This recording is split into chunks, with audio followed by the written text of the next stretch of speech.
Iran appears to be pressurizing Israel's home front by targeting key infrastructure, apparently planning to starve the Jewish nation.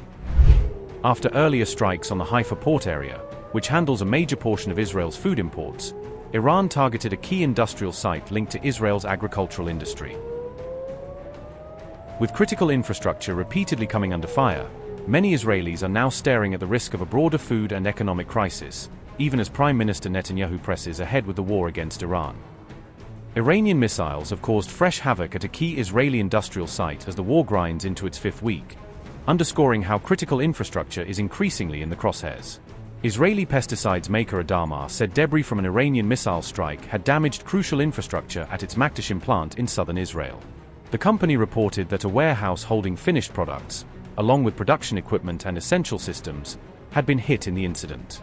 The damage at the pesticide facility was detailed in a March 30 report, which highlighted the growing impact of missile and shrapnel strikes on Israel's industrial base. Adama, which produces crop protection materials and is part of the Chinese-owned Syngenta group, said no injuries were reported, though the full extent of the damage is still being assessed. The company, in a statement to the Tel Aviv Stock Exchange, said, quote, "Efforts are underway to resume normal operations in a gradual and safe manner as soon as possible." The company is assessing the impact on its operations and financial results, as well as the expected timeline for restoring the affected facilities to full operation, unquote. Iranian missile strikes on an Israeli pesticides factory came soon after Tehran hit the key port city of Haifa, signaling a broader campaign against critical economic infrastructure. Haifa's port is central to Israel's food security and, according to prior reporting, handled roughly 75% of the country's food imports in 2023, making any disruption there especially alarming. The city was targeted by Iran in what it described as its 33rd wave of missile and drone attacks on March 10, underscoring how frequently this strategic hub has come under fire as the war has escalated.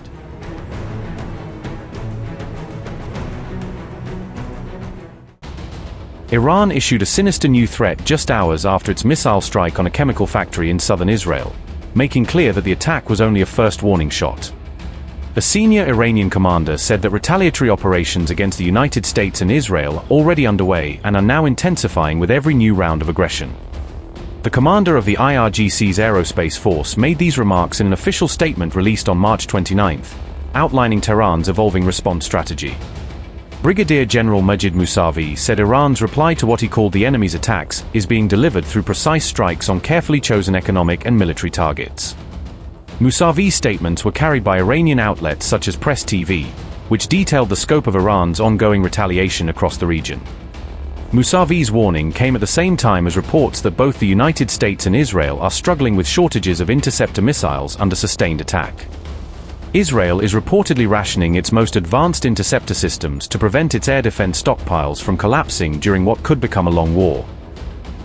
Majid Musavi said, and I quote, "Up to this moment, the chemical industries of the occupied territories, a refinery, 2 steel complexes, 2 aluminum supercomplexes were attacked, and these painful attacks will continue unless we see the pain in your eyes."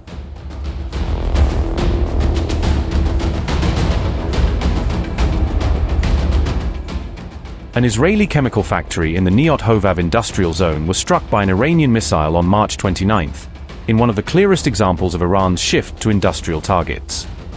A huge fire broke out across the complex, which houses several chemical manufacturing facilities and other industrial plants clustered in the Negev. At least 34 firefighting crews were deployed to contain the blaze, and officials later said that no hazardous material leaks were detected at the scene. The damaged plant belongs to Adama, a chemicals company that is part of the Chinese-owned Syngenta group, and it sits around 12 kilometers from the city of Beersheba.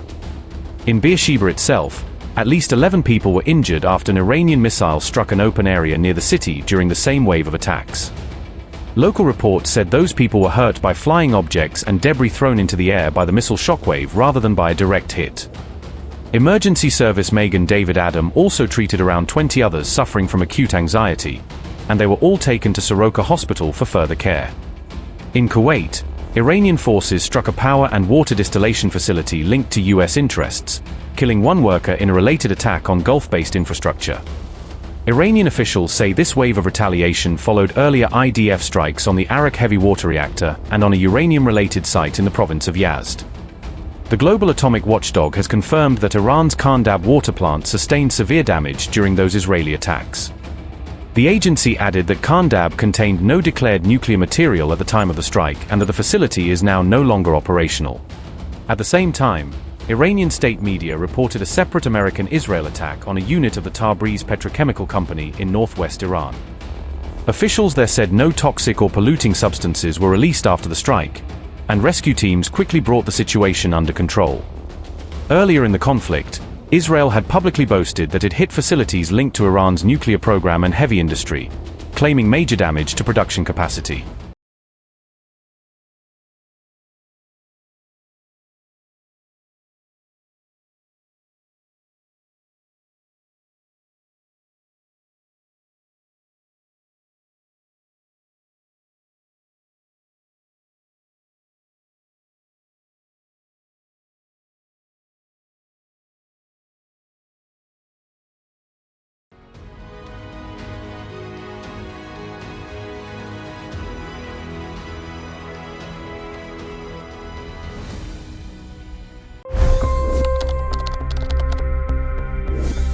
$25 crore गरीब गरीबी को परास्त करके बाहर निकले। For the good of our nation, let's work together and let's truly make America great again. The fastest news breaks. Requested PM saying that look, you will have to speak to Putin and to Zelensky. The biggest newsmakers. The relationship with India is probably the most important bilateral relationship the U.S. will have for the rest of this century.